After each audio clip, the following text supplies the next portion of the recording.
New tonight, the prosecutor is telling us who fired the first shot in the road rage shootout that killed a pair of men in Ionia. And we're hearing the frantic 911 calls that followed. He was riding her car. They got to fight. The guy pulled the gun on him. Okay. Scary. We're also learning why one of those men, Robert Taylor, had once lost a permit to carry a concealed weapon. He got it back. 24-Hour News 8's Ken Kolker spent the day in Ionia County to uncover all of this. Here's his report.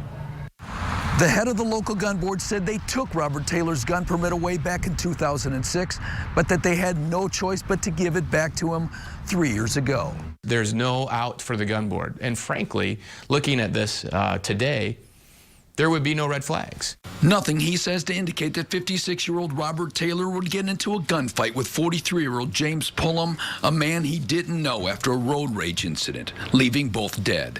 Ionia County prosecutor Ron Schaefer says the men argued nearly toe-to-toe in the car wash parking lot, that Taylor fired first from point-blank range, firing 5 times, hitting Pullum twice in the chest and once in the left arm. He says Pullum then fired back 5 times, hitting Taylor once in the upper chest. He was riding her car. They got to fight. The guy pulled the gun on him. The prosecutor, as chairman of the gun board, was in charge back in 2006 when Robert Taylor was arrested for drunk driving with a loaded 9mm handgun in his reach.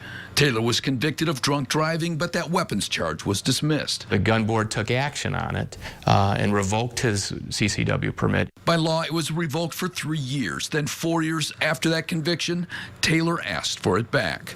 The prosecutor says Taylor owned hundreds of guns, but was never seen as a threat. He has the one conviction from 2006, no other criminal history. As you know, we're a shall issue state, and the gun board was required to give him a CCW permit at that time. Schaefer says he wishes the board had discretion. Would he have gotten it? Well, it's hard to say. I'm only one vote of 3 on the gun board. I can tell you that there certainly would have been more scrutiny given to the license. Now, despite all this new information that's coming out, police say it's still too soon to draw a conclusion. In Ionia, Ken Kolker, 24-Hour News 8.